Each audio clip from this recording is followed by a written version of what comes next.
Hello students, welcome to Global Online. This is Ankita Sood. Himachal Pradesh state eligibility test 2024 paper 1 में आज हम higher education system unit में ancient Indian universities का part 2 लेकर आए हैं।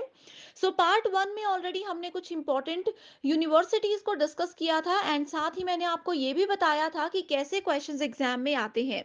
रिमेनिंग जो यूनिवर्सिटीज हैं उनको आज हम डिटेल में डिस्कस करेंगे, तो आपके लिए ये बहुत ज़रूरी है कि इस सेशन में एंड तक बने रहिएगा।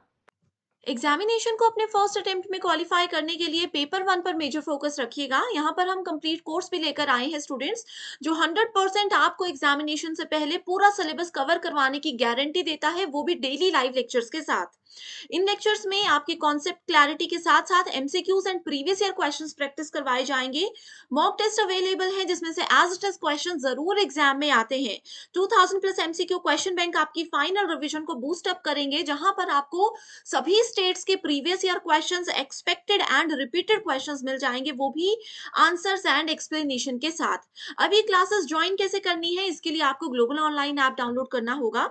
स्टोर सेक्शन पर सर्च बार में कोर्स का नाम लिखिए, यहाँ पर आप कंटेंट पर क्लिक करके फ्री डेमो वीडियोस भी देख सकते हो। एंड इसके अलावा स्टूडेंट्स, आपको ये समझ आ जाएगा कि एग्जाम में अच्छा स्कोर करने के लिए सिर्फ यही कोर्स बेस्ट है। इसके अलावा आपको कहीं से भी कुछ भी पढ़ने की जरूरत नहीं है। एग्जाम का क्या लेवल है, एग्जामिनेशन का क्या पैटर्न है, इन सभी चीजों का ध्यान रखते हुए ये कंप्लीट कोर्स लॉन्च किया गया है। एंड डेली लाइव क्लासेस के लिए आपको यहाँ पर 9 PM आकर ज्वाइन करना है। मॉक टेस्ट भी आपको दोनों लैंग्वेजेस में मिल जाएंगे, साथ ही 2000 प्लस एमसीक्यूज भी सभी दोनों लैंग्वेजेस में अवेलेबल है। तो आप इजीली गिवन नंबर्स पर कांटेक्ट करके भी हमसे डायरेक्टली बात कर सकते हो। सेशन में हम 5 इंपॉर्टेंट यूनिवर्सिटीज को कवर कर चुके हैं। रिमेनिंग 5 यूनिवर्सिटीज आज इस वीडियो में देखेंगे, जो कि बहुत ही ज्यादा इंपॉर्टेंट है। सबसे पहले आज हम देखेंगे जगदला महाविहारा के बारे में। इसको जगदला यूनिवर्सिटी के नाम से भी जाना जाता है। देखो, ये भी एक बुद्धिस्ट मोनेस्ट्री थी।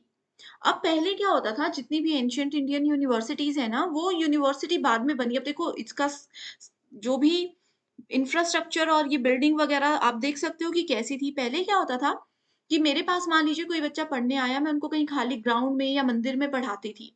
उसके बाद धीरे धीरे वो स्टूडेंट्स बढ़ते गए और उसी मंदिर को धीरे धीरे यूनिवर्सिटीज में कन्वर्ट कर दिया जाता था। तो इसीलिए एंशियंट यूनिवर्सिटीज इस प्रकार से दिखती थी। ठीक है, बुद्धिस्ट मोनेस्ट्री होती थी ये।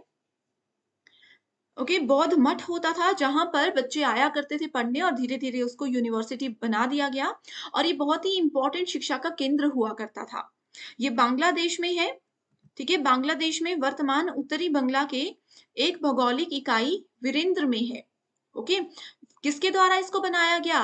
पाला रूलर्स जो होते, पाल डायनेस्टी हम लोगों ने बहुत बार पढ़ लिया है कल भी। उनके जो शासक थे, उनके द्वारा ये बनाया गया था। उनके द्वारा ही ये पूरा साम्राज्य बनाया गया था, और विभिन्न साम्राज्यों के विभिन्न देशों से राजा महाराजा यहाँ पर आकर उनको पढ़ाया करते थे बच्चों को, और मदद किया करते थे उनको उनका नॉलेज बढ़ाने में। ओवरऑल एक चीज और बताना चाहती हूँ कि मैक्सिमम यूनिवर्सिटीज बुद्धिस्ट एजुकेशन पर बेस्ड थी और पाल शासकों के द्वारा बनाई गई थी। अगर हम और बात करें जगदला यूनिवर्सिटी की, सबसे बड़ा निर्माण कार्य ये था उस समय में। जो सबसे बड़ी, मतलब बिल्डिंग वाइज, इंफ्रास्ट्रक्चर वाइज जो सबसे बड़ी यूनिवर्सिटी थी, वो जगदला यूनिवर्सिटी थी।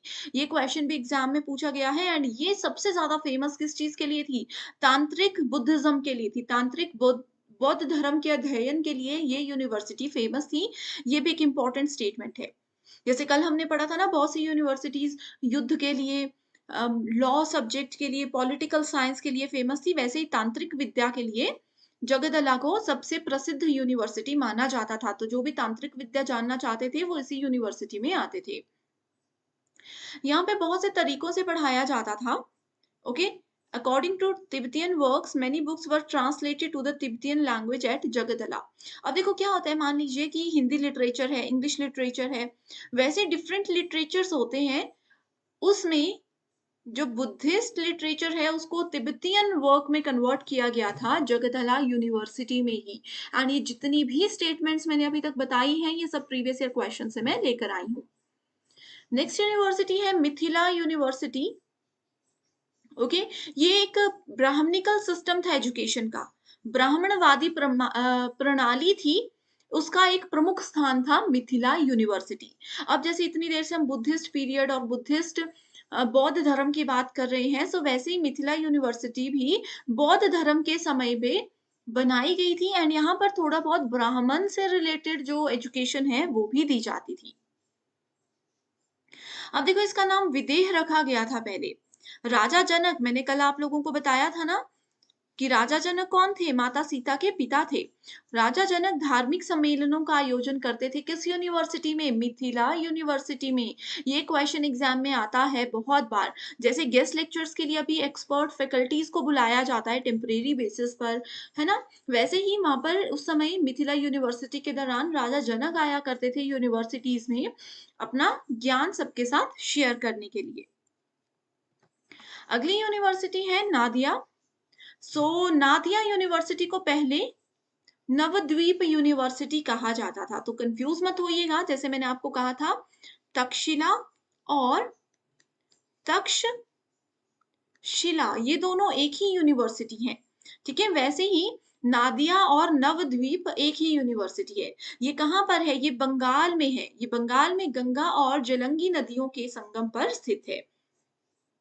एग्जाम में अभी देखो बार बार नहीं बोलूंगी, लेकिन एग्जामिनेशन में जो स्टेटमेंट्स ऑलरेडी पूछी गई हैं बार बार आती हैं और जो एक्सपेक्टेड हैं, सिर्फ वही चीजें मैं अपने थ्योरी लेक्चर्स में आपको करवाती हूँ। अभी भी अगर इसके अलावा आपको लगता है कि कुछ चीजें मिस हो रही हैं, कुछ भूल रही हूँ, तो मुझे कमेंट करके बता दीजिएगा। एंड अगर सेशन पसंद आ रहा है और चाहते हो कि मैं हायर एजुकेशन यूनिट को कंटिन्यू करूँ, तो भी मुझे आप लोगों ने जरूर बताना है।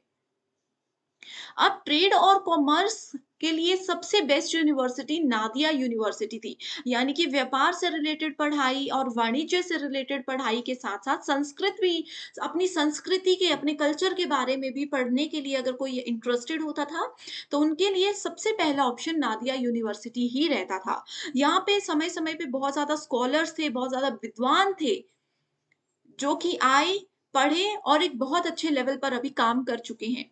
ठीक है? इसमें ज़्यादातर किन चीज़ों पर फोकस किया जाता था? ये व्यापार, वाणिज्य और संस्कृति, यानी कि ट्रेड, कॉमर्स और कल्चर। इसके अलावा लॉजिक, व्याकरण यानी कि ग्रामर, पॉलिटिक्स, राजनीति, लॉ, कानून, ये भी इसके बहुत फेमस सब्जेक्ट्स थे इस यूनिवर्सिटी में। अगली है पुष्पगिरी यूनिवर्सिटी ओडिशा। देखो इसके नाम से पता चल रहा है ओडिशा में ये है नहीं थी। इस यूनिवर्सिटी को डिस्ट्रॉय कर दिया गया था, नष्ट कर दिया गया था।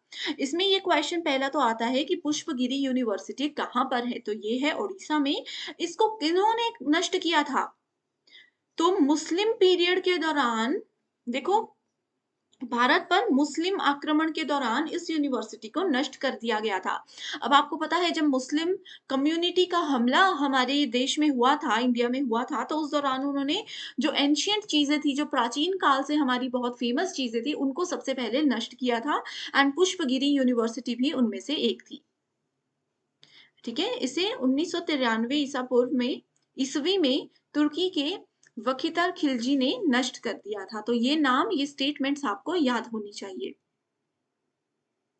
ये भी देखो बुद्धिस्ट विहारा है। यहाँ पर भी क्या होता था? बुद्धिस्ट मोनेस्ट्री थी, यानी कि बुद्ध लोग आते थे, रहते थे, पढ़ते थे। बहुत से लोग यहाँ पर आकर बाहर से भी पढ़ते थे, यहीं पर रहना। और बुद्धिस्ट लोग आप लोगों ने अगर देखे होंगे तो आपको पता होगा उनका लाइफस्टाइल और क्या होता है। तो वही सब चीजें यहाँ पर फॉलो की जाती थी एक बहुत सीरियस लेवल पर। पुष्पगिरी जो है जाजपुर जिले में लंगूरी पहाड़ियों के ऊपर स्थित है। ठीक है? एक पहाड़ी के ऊपर ये एरिया हुआ करता था। तो इसमें इतना काफी है आपके लिए। अभी ये एक हेरिटेज साइट बन चुका है, बहुत ही ज्यादा फेमस है। ठीक है? नष्ट हो चुकी है मतलब पूरी तरह से खत्म नहीं हुई है, लेकिन इस्तेमाल करने योग्य नहीं रही है। तो इसलिए अब इसको क्या कर दिया गया है? एक लोकप्रिय विरासत स्थल के रूप में बना दिया गया है, जहां पर लोग आते हैं और इसको विजिट करते हैं। अगली यूनिवर्सिटी है शारदा पीठ। देखो 1870 से में ये यूनिवर्सिटी ऐसी थी और आज के समय में ये यूनिवर्सिटी ऐसी है। ये 2018-19 के समय की फोटो है। ठीक है? ये क्या है? ये हिंदू समुदाय के, यहाँ पर हिंदू धर्म, हमारा समुदाय, इन सब चीजों के बारे में पढ़ाया जाता था। हिंदू समुदाय के लिए एक पूजनीय स्थल शारदा पीठ है। नियंत्रण रेखा एलओसी के साथ जम्मू और कश्मीर के कुपवाड़ा जिले में टीटवाल गांव के पार पाकिस्तान अधिकृत कश्मीर में नीलम घाटी में ये स्थित है। अब देखो, कश्मीर का कुछ एरिया पाकिस्तान के द्वारा कैप्चर किया गया है। उसी एरिया में, कश्मीर के उसी एरिया में शारदा पीठ यूनिवर्सिटी है। तो एग्जाम में ये क्वेश्चन आ चुका है कि जम्मू कश्मीर का जो एरिया ऐसा है जिसको पाकिस्तान ने कैप्चर किया है, वहां पर कौन सी यूनिवर्सिटी है? तो वो है शारदा पीठ। हालांकि अभी तक ये यूनिवर्सिटी चली नहीं है, ये बंद हो चुकी है, बट फिर भी उन्होंने इस एरिया को कैप्चर किया है, तो उनके हिसाब से ही यहाँ पर चीजें सारी होती हैं। अब आता है कि किन्होंने इसको डिस्ट्रॉय किया था। ये भी क्या था? ये भी देखो, आपको देखने में लग रहा है ना कि एक टेम्पल टाइप था, मंदिर था जहाँ पर हिंदू लोग आते थे, पढ़ते थे और चले जाते थे। तो धीरे-धीरे यहाँ पर इतने बच्चे आने लगे कि इसको यूनिवर्सिटी के रूप में घोषित कर दिया गया। सो सिकंदर बुतशी खान जो थे, जिसने कश्मीर में इस्लाम की स्थापना के लिए क्रूर बल का प्रयोग किया था, उन्होंने ही इस मंदिर को नष्ट कर दिया था। तो ये भी कश्मीर में है, क्योंकि कश्मीरियों ने यहाँ पर अटैक किया था और इसको नष्ट कर दिया था। एंड लगभग 1.5 दशक तक पूज्य शारदा पीठ की तीर्थ यात्रा शुरू करने के लिए संघर्ष किया जा रहा था। तो देखो क्या हो रहा था, अभी जैसे काफ़ी एरियाज़ ऐसे होते हैं इंडिया में जो कि कश्मीर ने कैप्चर किए हैं। अमरनाथ यात्रा, आई थिंक ये भी उसी प्रकार में आता है, जहाँ पर कि लोगों को ट्रैवल करने दिया जाता है कि अगर आप लोग एक तीर्थ यात्रा के रूप में या फिर घूमने-फिरने के रूप में वहाँ पर जाना चाहते हो तो जा सकते हो। वैसे ही शारदा पीठ, शारदा माता हैं, आपको पता है ना? पीठ मतलब मंदिर, तो शारदा माता का ये मंदिर हुआ करता था और लोगों की इसमें बहुत मान्यता थी। लोग चाहते थे कि हम अभी भी यहाँ पर जाएँ एक तीर्थ स्थल के रूप में दर्शन करने के लिए, लेकिन इस बात की परमिशन उनको नहीं दी गई कश्मीर के द्वारा, बहुत प्रयत्न करने के बाद भी। ओके, सो ये कुछ क्वेश्चन एक मैं लेकर आई हूँ। पुराने समय में, प्राचीन काल में कौन सी यूनिवर्सिटीज ऐसी थी जो कि टेम्पल्स को कन्वर्ट करके बना दी गई थी एक यूनिवर्सिटी? सो आंसर क्या है? एक हमने अभी पढ़ा नवद्वीप, एक है बनारस हिंदू यूनिवर्सिटी। तो इसके बारे में अभी तक हमने नहीं पढ़ा है, एमसीक्यूज के साथ ही इसके सारे टॉपिक्स हम कवर करेंगे। एक और क्वेश्चन है, देखो नालंदा यूनिवर्सिटी हमने पढ़ा। University of Nalanda, Takshashila and Vikramshila ancient Indian universities हैं जो कि अभी इंडिया में ही आती हैं। तो बिल्कुल गलत है, तीनों यूनिवर्सिटीज अभी इंडिया में नहीं आती हैं। मैंने आपको कल भी बताया था कि इंडिया पाकिस्तान, इंडिया नेपाल के विभाजन के दौरान कुछ यूनिवर्सिटीज दूसरी जगह चली गई हैं। तो ये क्वेश्चन में एक और होमवर्क क्वेश्चन मैंने आपको दे दिया। ग्रुप में इसका कमेंट, इसका आंसर मुझे बताइएगा कि नालंदा, तक्षशिला और विक्रमशिला में से कौन सी यूनिवर्सिटी ऐसी है जो कि इंडिया में अब नहीं आती है?